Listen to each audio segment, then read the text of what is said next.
Thank you guys for joining me today. I'll introduce myself. My name is Leakehe. I'm from FranceSmart, a director of marketing that works on the PayMore brand. And we just wanted some time with you guys with your experience in the franchise world and your huge new upgrade with PayMore. So you guys don't mind just introducing yourselves and giving us a little background on who you are. Zach, do you want to go first? I feel like I always give our stories, so let you do it. Well, yeah. So, I guess personal background, born and raised Logan, Utah. I went to Utah State University, got a degree in finance and economics. I'm actually in an executive MBA program with Northwestern Kellogg right now, which is pretty fun. And then while in my undergrad, I started doing the whole door-to-door pest control thing. So that's actually where Milo and I met, is we were both working there. Both Milo and I moved through the ranks from manager to regional to owner, and had the opportunity to partner with some seasoned individuals on the operations side, where we were more overseeing sales and they're overseeing ops. And then Milo and I decided to go on our own, and essentially through a licensing agreement, we were able to build out some additional locations. So we first opened up in Knoxville, Tennessee. I was overseeing operations and finance. Milo was overseeing sales, revenue, and some of the legal side of things, where he does have a law degree. And from there, we just continued to expand. So the next year we went into Oklahoma. The year after that, we went into 3 different markets: Augusta, Georgia; Nashville, Tennessee; New Orleans, Louisiana. And so we just expanded across essentially 10 different states within a few years, running these pest control companies. And it was great. And within that process, we are still involved in the pest control space, but we've exited most of our locations. And so we've sold those. So we've been able to go from nothing to, prepare and go through an exit. So I personally have sold 7 different pest control companies. And so that's been pretty fun. Anything from private equity to, Termex International, which is like a strategic, to like Massey Services, which is more of a privately owned large company. And so anyways, it's been a fun process to be able to have all those learnings that are involved with all of those processes. And then on top of that, Milo and I have continued to expand into other brands and do some other fun things together. So maybe I'll let you kind of pick up where I left off there, Milo. Yeah. Yep. So pretty similar to background to Zach. BYU undergrad, we door-to-door pest control. I think we bought our first pest control location in 2018. And Zach, we kind of had this whole idea that, a lot of like business management, should be something you should be able to apply across different brands. And I'd be willing to bet if we both got tested, we're both probably a little ADD. And so we always kind of thought like, hey, why run one business when you can run 5? Doesn't that sound a lot more fun? And so sometime shortly after buying our first pest control company, we thought, hey, it would be really fun to get into a handful of brands, 4 or 5 different brands that ideally, I think a lot of people, if you talk to, they would say you should find similar brands so that there's a lot of synergies. And I think we were thinking the opposite, where it was like, let's get a lot of different brands. And, the argument for that is we can cross-pollinate. And one thing that we learn in the food space could be applied into the home services space, which has been proven true. But I think more so it's just a little bit more fun. We thought, hey, it would be really fun to kind of manage a bunch of different businesses. And so kind of the whole idea is if we developed a standard operating system, a management system, we could kind of think of the businesses as like a hardware. And we're working on this like operating system, the business system, where that we could plug that into virtually any business, and with a little bit of tweaking, manage the businesses really well. So anyways, yeah, we started with the one pest control location, grew that to a pretty big portfolio, and have exited most of those, which we have since used the funds to roll into Crumbl. We have 3 Crumbl locations, 1 tropical smoothie location that's open, another 2 more under development. Currently, we technically have 2 rolling suds locations. We just acquired one like 2 weeks ago and have another one open. And I think that puts us at a total of 8 territories we're developing. 10 territories we're developing. And then obviously we have PayMore, which we started out with a 5-unit deal. We were really, really excited about the unit economics and had kind of been feeling like we want to find a brand we could go really, really big and fast on. And after getting to PayMore, we realized how big of an opportunity it was. And so just a few months ago, we Finally went the private equity backed route after resisting that for a long time. Brought on some operating partners and signed an additional 35 unit deal. So now we're doing a total of 40 of the PayMore stores deal, and it's going well. We're, kind of feels like this last year was maybe an inflection point, I think, in our company trajectory, where up until this last year, it was like, hey, this is a cool idea that I think will work out. But now we're in 5 different brands. The operating systems are mostly working. We're tweaking it a little bit and learning as we're going. But yeah, it kind of feels like we're headed in the right direction, and we got our feet underneath ourselves at least. Yeah, yeah, no, incredible backgrounds and interesting, what you said about the hardware and plugging that into the other brands. Never really thought about it that way, but it works, right? So you guys said you have 5 different brands right now, or have had a total of different franchise brands. And so what kind of led you, you started with PayMore and the 5 units, probably pretty similar to the other brands. What was the huge pushing point for you guys to make PayMore your biggest brand in your portfolio? Yeah, I think so. I think a combination of things. I think we're at a point in our career where kind of one thing we can leverage a little bit more uniquely than other franchisees is we are still on very much on the younger end of our careers. We have the advantage where we're still young and ambitious and a little naive about, I'm sure, what we're doing. But I think that's in a lot of ways been one of our benefits. So going to PayMore, one of our biggest goals was let's find a brand we can scale really big, really fast. Just because we're young, we have the energy, we have lots of career time we can dedicate to this.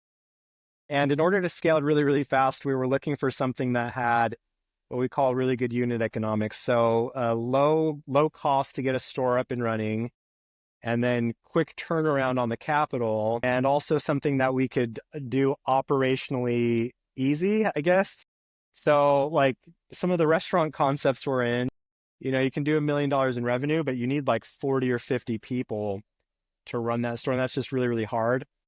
So we liked PayMore in the fact that you need, 3 to 5 people to run a store compared to 30 or 40 at some of these other concepts. It's a low build out cost. What we've seen is 2 to 250 compared to a $500,000 capital investment to create a restaurant. And our target is to get our initial investment back in just a little over a year. And so the combination of those 3 factors, easy to scale, cheap to build out, and quick turnaround time, just makes it kind of the perfect setup on a brand of why wouldn't you go really big on that? And to add on to that, and that would have been my answer. So return on invested capital, right? And so you put 200 to 250,000 in. When do we get that money back? I mean, there's all those things that are fun to look at. And so, I mean, your return or your IRR looks really good within this brand. But then on top of that, what we try to look for is like, who is the category king, right? And so you look into some of our other brands like Crumbl, and there's a lot of other cookie concepts. They're great. We decided, hey, they are the category king. And so we steered that direction, at least when we're there. But we feel like PayMore is the category king within the electronics reseller space. So yes, they're one of the first movers. Yes, they've got this proprietary technology that they've developed over time. There's also a networking effect that as more stores get built out, more transactions occur, there's even more data, and that's harder to replicate that goes into the buying software that really helps us to be able to have an edge on any competitors that try to replicate what this is. And so as far as a concept that we feel like number one is the category king, and number 2 can have a competitive advantage for a longer period of time and kind of stay off that competition, we feel like PayMore is that. And that's why we've gone so deep. I think one of the scariest things for a lot of people, like entrepreneurs who go into the franchise world, is the whole idea of having a franchisor who has a lot of control over your business. And I think probably one of the big things that checked the box with PayMore is we were really, really impressed with the leadership team. Not just that, Steven and Eric were really sharp and knew what they were doing. I think more than anything, we felt like we could trust them. And as you know, there's a right way and a wrong way to do franchising. And we've had a handful of really, direct conversations with Steven and Eric, and just to make sure, hey, are you guys going to, committed to do this the right way? We're not going to have 50,000 stores on every single corner, and you're not going to take advantage of the franchisee. And we were really impressed that they were committed to scaling sustainably, taking care of the franchisees, doing it honestly, ethically, all that good stuff. So that's probably the last box I'd add on there. Yeah, I think you guys kind of checked off so many things we've heard from other franchisees, especially in the food industry as well. And I guess kind of leading into that, after you've experienced PayMore, I mean, you guys have one store open, correct, now? And Mhm. you're coming up on hopefully 2 and 3, you said by the end of this year. Um, would you ever continue to invest in food brands after your experience with some of these other retail brands and PayMore? Yeah, we'll probably still. So our tropical smoothie, we're realizing most brands, they're easiest to do in increments of 5. And just because once you have 5, it can kind of be its self-sustaining thing. So like tropical smoothie, we'll probably keep growing until, it's at that kind of, just because we're already in it, we'll probably, push some investment over there just to kind of get it to maybe the right size where it's a little bit easier to run than running 1 or 2. But I think as far as adding new concepts, I don't think we are going into food, food space Yeah. unless it's really, really cool. Yeah. No, I mean that it's always a point of curiosity for me because now we have Little Caesars, Firehouse, Domino's, Subway, just a lot of those franchisees who some have diversified, but some have completely traded it and said, "Hey, I want to clean my hands of this, just go full-fledged pay more." So definitely an interesting trend that we've seen there. So I guess if you guys want to share a little bit more too on the private equity firm that you guys worked with and like your experience with that and just kind of some key learnings, I guess, maybe for even other franchisees who are looking to expand as quickly or, yeah, just overall experience. Yeah, so the private equity firm is Lionel Partners. The founder and fund manager is Dan Thuet. He's someone that we've known for a really long time. So we've had a handful of private equity groups, come knocking at our door, and we know it seems like every franchisee it has very polar feelings about private equity, and I think rightfully so. Zach and I think what we've always wanted to avoid is this, like we love the feeling of entrepreneurship where we're truly in control. We can kind of do things as we see best and shape it according to our needs. And we've kind of heard stories where if you bring on a private equity group, suddenly you're working for them. A lot of times they don't have the best interest. They're really, really just focused on their IRR, getting their investors their best return. And it might not be what's best for the customers or for your employees or for the brand. Lionel Partners, it wasn't just a company that came out of the blue. And I think if it wasn't for the fact that we've had now, like a 6-year relationship with them where I've kept in contact with Dan Thuet, the founder. I think the only reason we were willing to do this deal specifically with Lionel Partners is Dan Thuet, I think, sees business the same way we do, which is we don't cut corners. We're always going to do things honestly, ethically. We treat our people the right way and the customers the right way. And I think both Dan and us agree that if you check all those boxes, the business returns just kind of take care of themselves. And also, Dan's a big believer on not micromanaging, which we really appreciated, and just said, hey, tell me what the outcomes are that you guys are shooting for. And as long as we're getting to those end outcomes, he's, doesn't really want the micromanagement, but kind of believes in giving us the autonomy. Yeah, I think, as far as like finding the right private equity company, Lionel Partners definitely checked that. I think the other part for a lot of franchisees is like the debate of, how much is it worth it? Because usually the limiting resource on growth is just capital, right? Like if we had an unlimited amount of capital, you could grow as fast as you want.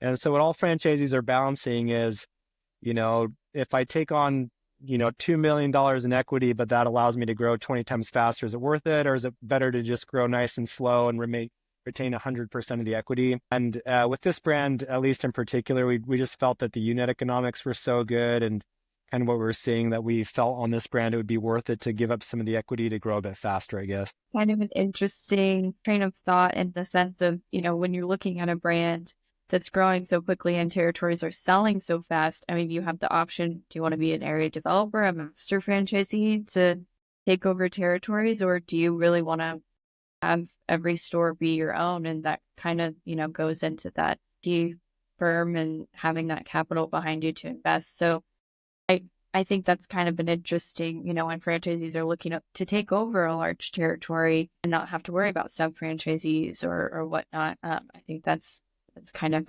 an option that most don't think about.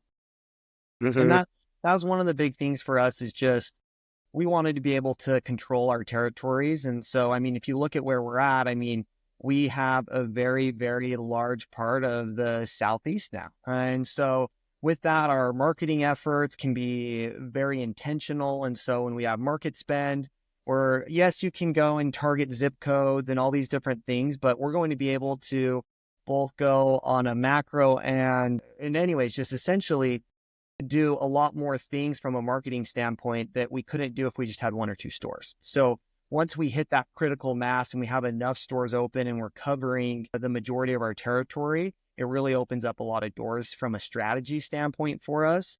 And then the other thing as well, if you're in a great brand like PayMore, it's just going to be really, really hard to expand and have 40 locations that are right next to each other. You might be able to go and acquire a location here, or maybe 3 there, 5 there, but all of a sudden you've got your operations spread out. So one thing that we've learned over time is that proximity pays dividends, right? Like it makes a very big difference. And so being able to have that proximity within this portfolio, we know as we continue to expand, and we do have a very aggressive development schedule, but that's only possible because we are so close to our other locations. And so area managers, they can travel back and forth, and just through essentially a management standpoint, we're able to manage that properly. And so I would say that's the other big thing, and one of the reasons why. Could have we got 40 locations just doing 5 here, 5 there, every year adding some on? Probably, but they would be super spread out, or we would miss out on a lot of the really good locations as this brand is selling so fast. That's something I was going to ask too. I mean, because we kind of sold 200 units in 1 month alone. So was that something that really pushed you guys at this decision, is being, worried about the territories you wanted being gone? 1,000%. That's probably the biggest reason why we kind of realized if we wanted to go big on this brand, there were 2 ways. One was we just slow grow it over 10 years. But the problem there is every territory we would want to expand into would be sold out. And so one way franchisees can think about this is, is it cheaper to acquire an existing store or cheaper to build a new store? And with kind of the way the unit economics are right now, we're essentially paying 1 year of earnings to get a store up and running. Whereas we think if we would wait to acquire other franchisees, that we'd probably be paying at least 3 or 4 years worth of earnings. And so that was kind of another argument where it's like, it's technically cheaper right now. We know these are selling lightning fast. And so if we believe in the brand and it's going to be easier to operate them under one geographic umbrella, why not just go get the money and go big right now? Yeah, no, that's super insightful. Comparing actually acquiring other locations. I mean, you don't really think about that when you're worried about missing out. It's like, well, you could eventually, but then you might lose your shot or not even have the right capital at the time. So another one I wanted to ask you guys is, PayMore's brand is very unique. I mean, you would say secondhand electronics is the most sexy thing, but you get from pest control. So I think you have a unique perspective. What's something that, I think a lot of people looking for potential concepts gets muddled within how cool the brand is or the appeal. What's some insights you guys have when looking at different concepts? So I'll take this one, and then Milo, I know, has got plenty to say too, because this is part of our thesis, right? Of our investment thesis. And so the reason why we were in pest control and the reason why we've been in some of these other industries, no, they're not super sexy. Like I'd say Crumbl is more of like the sexy, like, hey, like the brand. whenever we tell people about the brands, they're like, "Oh, you're in Crumbl?" And it's like, yeah, but we're in all these other brands that are making us 4 times as much money, right? So what we found is with the unsexy, the street appeal, as far as like, oh, I'm an owner of this, Nike, whatever, is you get better margins. So you have margin expansion usually is what happens there. And then also within that, you just find more opportunity and a lot of times less competition, which once again is why margin expansion is there. And so what we have found is if you can find either a boring business or an unsophisticated business and bring some sophistication into it or something along those lines, there's a lot of opportunity to have a lot of success. For sure. Yeah. And What? probably what I was gonna say, this is proving the more true the longer we're in business. But the sexier the business, the more of a headache it is to run. Like, just truly, ah, all my in-laws, like, none of my friends or family ever want to talk about like pest control or power washing or secondhand. They all want to talk about the cookies or the smoothies. And in the back of my head, I'm like, those businesses are so hard to run. Like, they're so hard to Yeah. run for similar like returns, actually. And so, I don't know if that's like the way it is across the board, but most of the businesses we've looked at, if it's a really cool, exciting business that everyone's wanting to talk about, those are generally like pretty hard, tricky businesses to pull off. Yeah. And so I think like one thing franchisees need to do in evaluating businesses is just like understand you might need to check that box. Like when I first told some friends and family about PayMore, they're like, "So you're a pawn shop owner?" I'm like, "No," but after explaining it to them, they're like, "Oh, so you're a pawn shop?" I'm like, "No, I'm not." But you kind of have to learn to like, I think, swallow your pride a little bit and just let people think what they're going to think. And if you really do need to check the cool box, just you're paying a premium. Like that is a cost you can assign to that need to feel validated or need.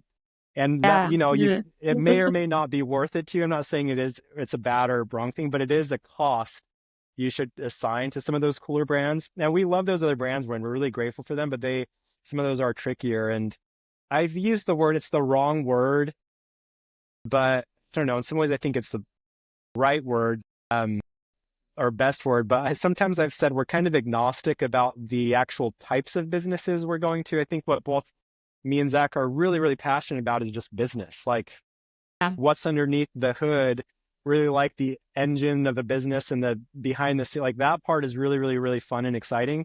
And what it looks like on the outside is a little bit different. And I'm not so worried about that as long as it's something that adds value to society. But I think, what gets me excited is just like the behind the scenes work. And it might not be sexy, but if you can focus on just being a businessman and not so much worrying about like what it looks like on the outside, then there's a lot more opportunity out there, I think.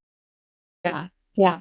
And what I will say, just as another kind of follow up there is, yes, maybe the street appeal, or it might not be as sexy as far as, brand recognition goes. But what I have found is that as you operate these businesses well, people are so grateful, whether you're in the service industry, whether, you're reselling electronics, like you are providing a service or fulfilling a need within a market that is truly capturing value there. And so as you look at strategy and you're looking at like, hey, how can, value capture and consumer surplus, and we're looking at some of these economic principles that come into play when you're looking at strategy, you can check those boxes. And I feel personally that that's where we have found a lot of fulfillment in the brands that we're in, is that we are able to deliver on that. And we get those personal praises instead of just like oh, I'm from an outside. It's like, oh, I served this person and now they're grateful and they're a returning customer.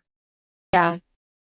And maybe one last little side tangent on this is I do think being in some of the like more like noteworthy brands, it has opened a lot of other doors. Like it kind of turns into like a stamp on your resume where it's like, oh, if you can do that, you must know what you're doing. And I think restaurants in particular, I think are the best crash course in actually learning how to be a good operator. Yeah. Because if you can survive running a restaurant concept, it's all, you can transition to that into the other businesses and you'll be a phenomenal operator. And I think I'm actually grateful that we did have some restaurant experience because it was an incredible crash course in just how to do things right and how to not do dumb things, basically. I mean, even going down to working in the restaurant industry, there's so many people, in our network that's like everyone should, Dan, our CEO even says, everyone should work in a restaurant at some point in their lives just to experience it and see how the operations are. And so I think being first time franchisees, that's definitely something to think about and good advice, but also PayMore has that flexibility of, previous multi-unit owners of food concepts or new franchisees. It kind of lends a lot of options in that world. So that's awesome. And to piggyback off what you're just saying there a little bit is, I mean, why franchise? Yes, you have the franchisor, and hopefully they have created this turnkey system that as long as you're a good operator, essentially you're executing the playbook, you will be successful. Like that's why you franchise, and you don't have to go through all the iterations. So all of that's super important. And I don't want to underemphasize that because that is one of the main reasons why you franchise.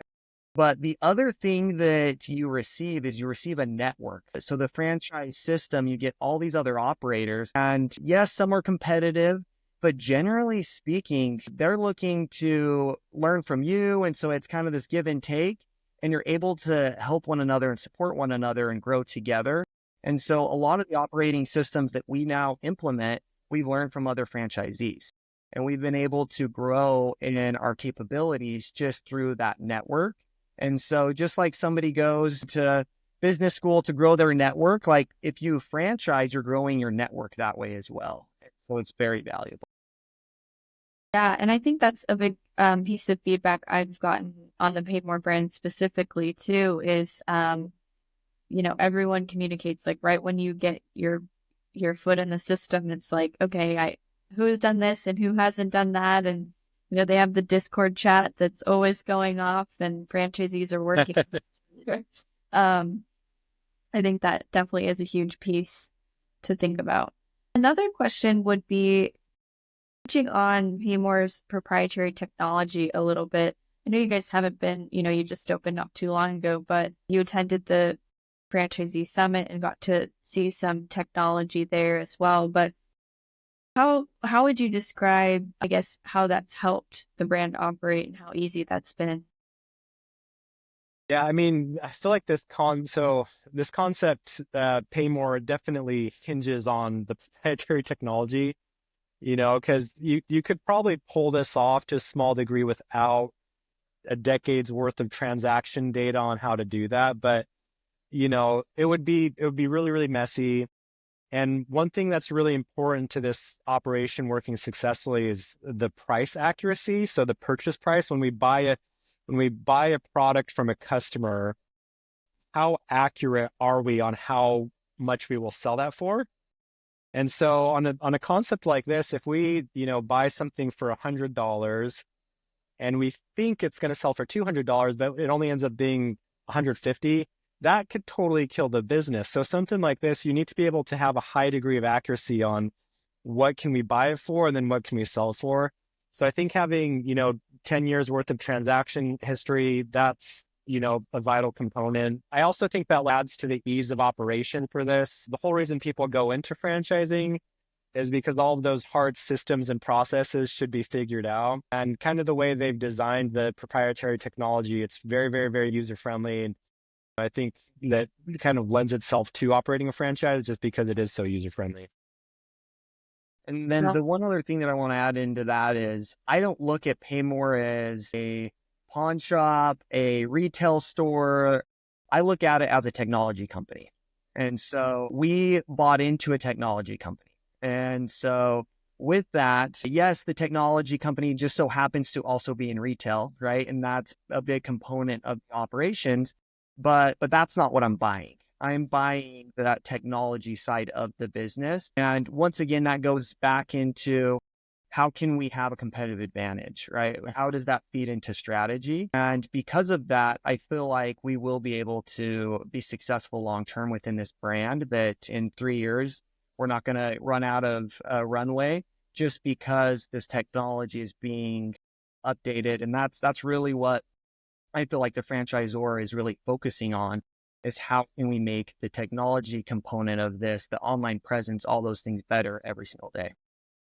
I think one more piece on that, what Zach was saying about being a tech company. So we started in pest control, and pest control is a really, really good business if you ever want to sell your business.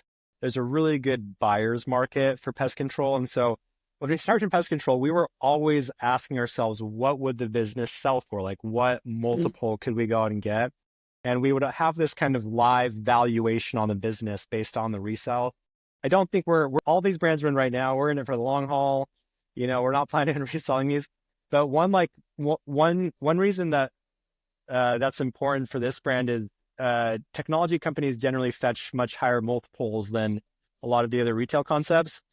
And whether or not you're deciding to sell, that is a good piece of information to have as far as risk mitigation, because you can say, hey, if a restaurant costs me $500,000 to get up and running, but it's only worth $500,000, then you better nail it right. But a tech company, if it costs you $250,000 to get up and running, but you can sell it for a 10x instead of a 3x, then it's just a little bit safer, I think, long term if you ever get yourself in a bind. Yeah, that's a very good point, and something that a lot of people think about within the technology world. So yeah, I mean, going into risk, you have to think about those things especially when you're investing so much time and energy into a brand. Awesome. And I guess kind of on that note too, you guys touched a little bit on Stephen and Eric, and how helpful they are as franchisors, but is there anything unique that you wanted to expand on with them and just, how valuable they really are to the company? I think so. Yeah. So both of them, I think Steven would have been most impressed with Steven is he's just very direct. You can get the answer you want. And I feel like he's not the type of person who's going to give you, it's just, hey, he's going to tell us the good, the bad, and the ugly. And that's exactly what you want in a franchisor leader is we can deal with things not being great and we can deal with people telling us no. And I really appreciate that Steven is, very, very, very direct. Sometimes we've asked him things and he's just said like, no, that's not an option. And it's really, really good to have someone like that who can communicate honestly with you. And then Eric, I think Eric has been really, really good at all things technical.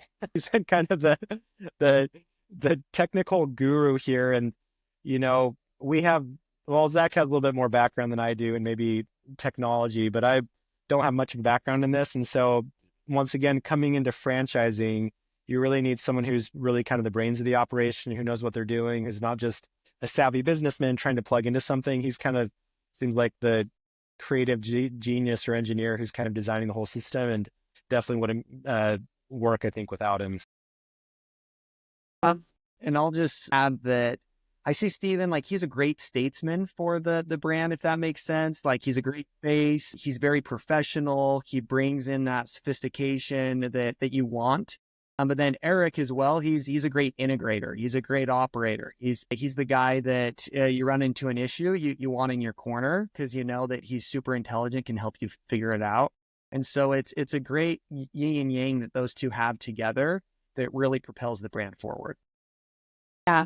Yeah. No, completely agree. I think you have to have a bit of that balance, and they really balance each other out well when it comes to everything that they, have to think about. So the quality of life, can you guys touch a little bit on, you have a wide variety of brands, but this is something we hear often is like, wow, I actually have time to spend with my family, or even employees. They're like, oh my gosh, I can go home at a decent hour and not have to close for 2 hours. So any thoughts you guys have there just on the difference?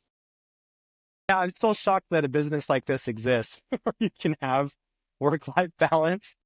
That was the thing that was one of the things that were like really hard for me to believe. I was like, there's no way. Because every other business we've ever run, business owners, you don't have a life. Like your phone's blown up 24/7, especially in the restaurant world. You have people in your store 20 hours a day. And so if someone calls out, you might be at a birthday party and then suddenly it's like, well, I guess I got to leave the birthday party to go, fill in this shift. And that's, I think one of the really, really neat things about the brand is number one, the pretty limited store hours. It's a pretty normal work week. And then on top of that, like if people do call out, which is going to happen, there's really not that anything urgent. Like you can do a lot of the work, later. You don't need immediate staff, and you can kind of be flexible with some of the staffing needs. So I've been absolutely blown away. Our operator, Jake Brady, has been able, for the most part, to average a 40-hour work week, being an owner of the business. And that is unheard of at a lot of brands. For the most part, operators, you kind of don't have a life until you can hire an area manager once you have 5 or 6 stores. And it's been incredible that, closed on Sundays, we're working pretty limited hours and the revenues are still really high. I think that's really optimistic is, with these limited hours, we're still hitting really good unit volumes. So, and that's one of the things that attracted us to PayMore. And, we talked about why did we expand to 40? And that's another reason of that. And more on a general basis outside of just PayMore that we're talking about right now, as far as work-life balance, I would say that that's something that Milo and I have worked towards, but we both have found over the years that we like working, which is a blessing, curse. And so our wives have been very patient with us over the year. I mean, when we started the Knoxville pest control branch, I was like, well, it's not hard enough to start a business. I'm going to start law school at the same time. And I went, I'm like, well, I just graduated from undergrad, so why not start another business called TrueWear, which is a men's clothing company, which, I mean, this is a TrueWear shirt, so plug for TrueWear. It's great. Still running. And so I was the COO of that, part of the founding team. And so it really depends on your personality, but it goes back to that whole question of why are we in multiple brands? And that's just kind of the way that Milo and I are wired, right? We like having multiple things going on. I like having a phone call right now where we're talking mostly about one brand, and then I'll be doing a lease review for another brand, and I can kind of jump around. But what I have found over the years is not that many people are wired that way. It's better if they are very intentional and they're like, hey, I'm just going to focus on this one thing and do it really, really well. And so the approach that we've taken isn't the right approach for everybody, first of all. And then also there's a certain time in your life where you just have to grind, like it is what it is.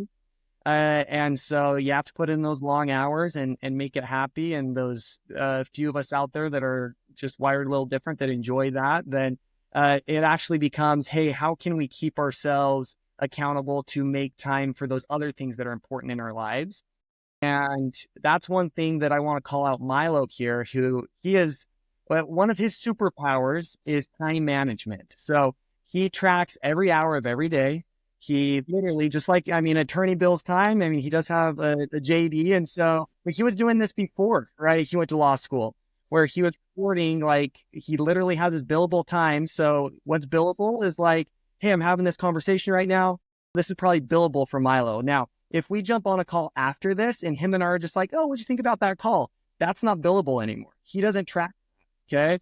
And so you are being billed right now. So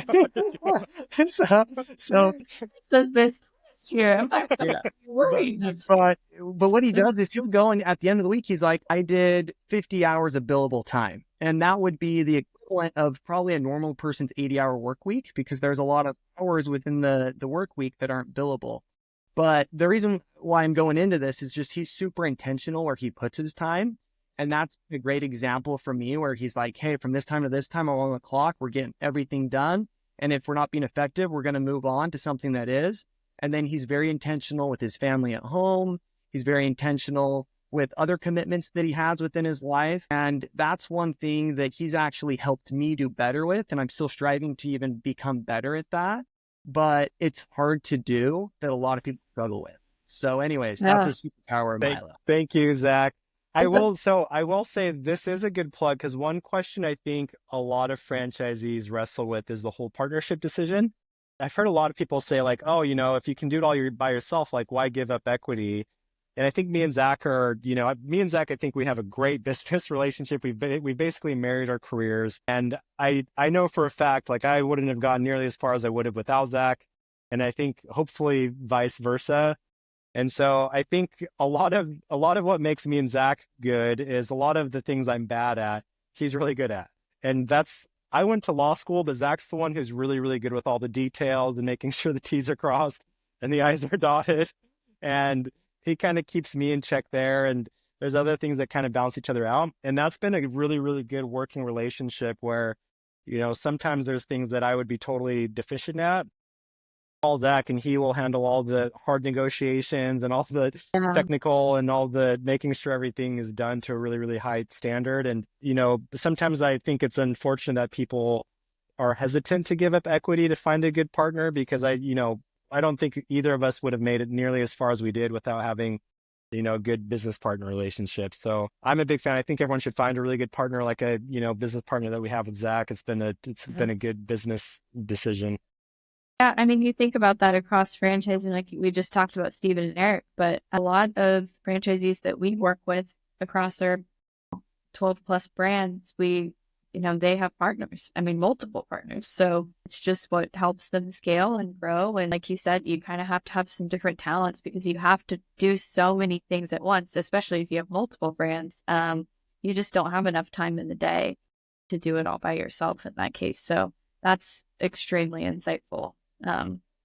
One thing that I'll add on to that as far as partnerships go. So, I mean, you think of marriage. So he used the word, we have a business marriage here. But with that, when you go into a partnership, there's certain things that you do want to make sure that you align on. So yes, you want to be able to have strengths that complement one another, but you also want to make sure that as far as just overall like approach to business and mindset is very similar. And so that's another reason why Milo and I have worked well together. An example of that is just like risk tolerance, right? What's your risk tolerance? So are you risk averse? You risk tolerant? And that goes into business decisions. And we've had great partners, but we haven't been aligned on that in the past. And that creates a little bit of a division of, okay, do we proceed with your goals or my goals, right? And then the other thing is what's the end goal here, right? Like, are we looking to grow? And so any retained earnings that we have, we're going to put those back into the business, or are we going to take that net income and distribute it out as distributions, right? Which will limit growth because you're taking money out of the business, which there's not a right or wrong answer there, right? They're both good, but if you don't align on some of these core things, then it does make the partnerships fracture over time. And so that's one thing that we've found, that we've been able to be very aligned on our long-term goals and how we want to approach business. Yeah, no, that's extremely insightful. I think I mean, you could dive so deep into a partnership and really what pulls it apart, what makes it tick. I mean, I think you guys could write your own manual at this point and sell it. So Look for the New York Times bestseller 3 years from now. This time management system, like I know I need a little bit of help with all my brands, So, hey, you never know what another revenue. There we Right? go. Awesome. Well, I guess kind of to wrap up, I just kind of have last two things. If you guys want to, if there's anything else you want to share on PayMore brand and your experiences that you feel were just like huge decision makers or advantages, let you touch on that. And then I just have one wrap up question after that. My initial reaction when we stumbled upon PayMore was the numbers weren't real. I was like, they're like those can't exist. Like, I think I'm kind of like a rational, market theory person, where it's like the market won't allow those. And one of the reasons we decided to go so big is after getting in, I was like, oh, like numbers are real. Like people are actually doing this. So I think, it is kind of shocking that you can get such high revenue, high profit for such a low initial investment and ease of operations. So I think now being a partner in the brand franchisee, everything that's been advertised to us has turned out to be true. Very, very, very impressed with corporate. I think of all the brands we're in, this is, the one that has the best opportunity to go big on. And it seems like I get a lot of questions from other franchisees about private equity, and maybe a thought or two on that. It's very anecdotal, but it seems like there are more people looking to place money than there are people looking for money, which is an awesome opportunity for business owners who know how to facilitate that. So I think the money's out there for franchisees looking for private equity back deals or just single sponsor deals. Finding those people, it's just a matter of getting out, networking, making some connections. And what a lot of these people are looking for is, do you know what you're doing? Do you have a track record? And I do think some franchisees could be better at learning to talk the talk and talking in a little bit of a more sophisticated manner of can you talk about like multiples and IRR in a way that a private equity guy would do that? And I think if you can check those boxes of knowing what private equity groups are looking for, being able to talk in a way that they will be very, very familiar with, having a good track record and being able to be in a good business. Yeah, there's a ton of people out there looking to place their money, and private equity, it seems like, is stumbling upon franchising in a way that they stumbled upon like HVAC systems or dental roll-ups in the early 2000s. And I think over the next decade or so, there's going to be this huge push of private equity and Wall Street coming into franchising. And so if franchisees are open to that opportunity and you kind of sharpen the sword and learn to talk the lingo, I think it'll shift the franchise world a little bit over the next decade or so. Yeah, that's very true.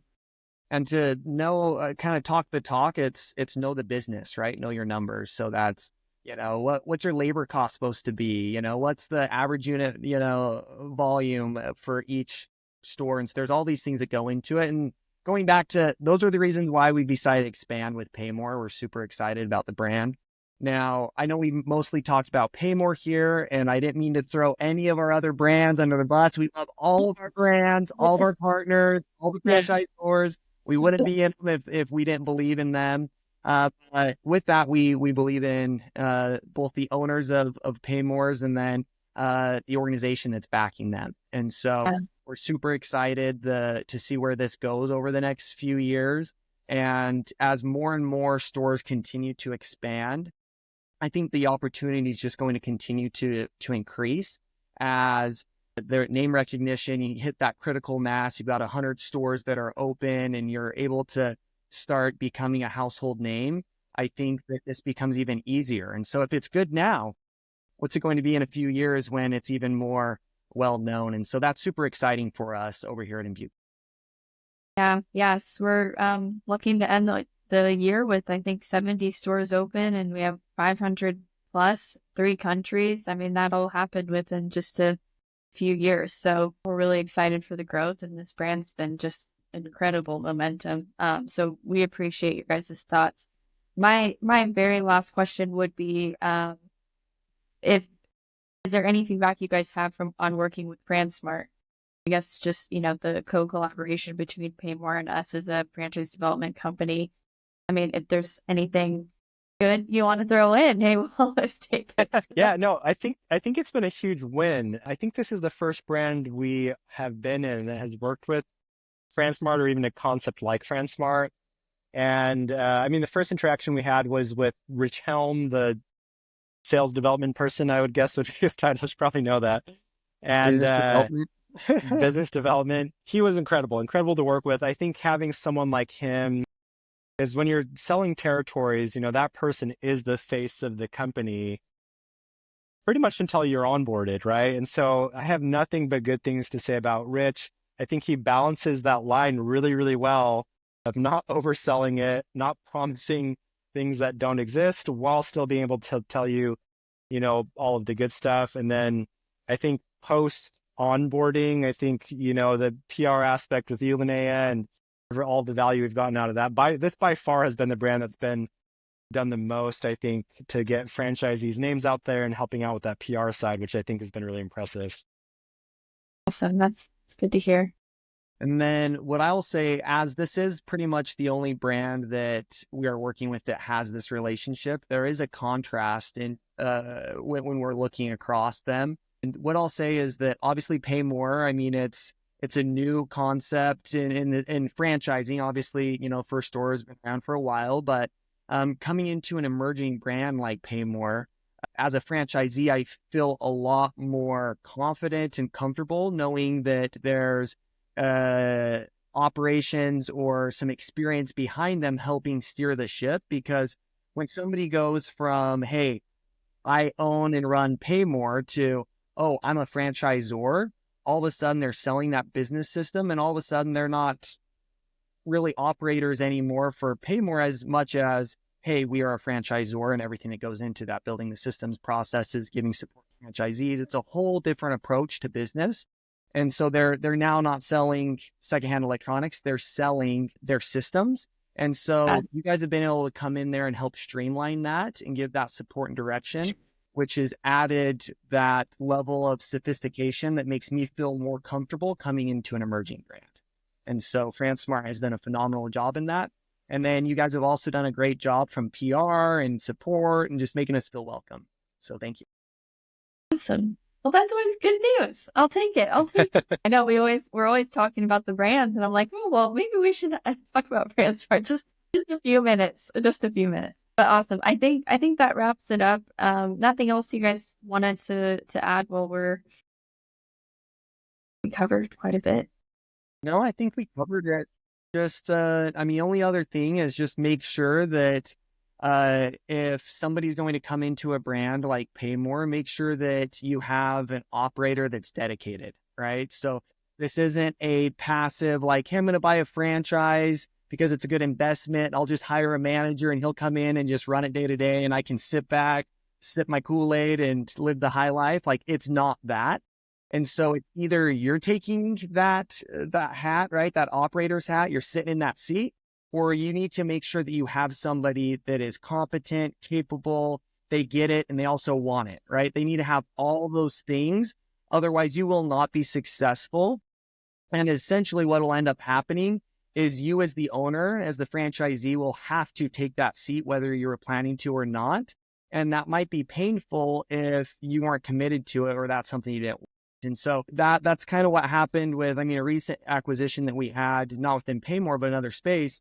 The franchisee hadn't fully committed to the concept and had that operator in place. And so I would just say, make sure that either you yourself will be that person or you've got somebody that is their 100% focus every day to make sure operations go. Yeah. And one more thing to add to that, we really do believe in being responsible franchisees. A lot of people talk about responsible franchising on the franchisor side. I think it's the same obligation applies to the franchisees. So I think some people would look at Imbue Capital and say, like, how in the world, like, you guys can't scale 5 brands, you know? And obviously all of the franchisors, they know about kind of our strategy, and the only reason they've been able to check off on this is we've been very open from the start. We have given up a lot. We give up a big chunk of equity to operating partners who can go into each brand. There's at least one person in every single brand who their life has to be that brand. They live that brand. They think that is no distractions outside of that brand. PayMore, when we scaled to 40, we actually now have a total of 3 operating partners. And, we brought on, so Jake Brady, he was the original that he's worked with us for almost a decade and kind of climbed the ladders. We brought on Michael Moss, who was part of the biggest Kid to Kid and Plato's Closet franchise group. I think they run 25 stores. And then Steven Worthland, who comes from cookie franchising and then also has run his own dirty soda concepts. And so the only reason all of our other franchise partners have checked off on this is they know me and Zach have a plan. We've paid the equity to other people who will go and make their life, and we're overseeing it and making sure it's done right. And there's always money to back it. But the only reason our whole system works is we've been really generous to these operating partners that Zach has talked with. They own it. And we've been really transparent with the franchisees. Like, hey, you guys know we have other things going on. We can make this work out as long as we hire good people, give them equity, give them incentive to grow. And that's been one of the secret sauces we've utilized to kind of get to where we are now. Yeah, no, that's very insightful. I think that's something that people forget, especially when they're trying to scale so large. You really need one person dedicated to that brand, at least one person, if not multiple. So, yeah, that's a great tip for people. So awesome. Well, thank you guys so much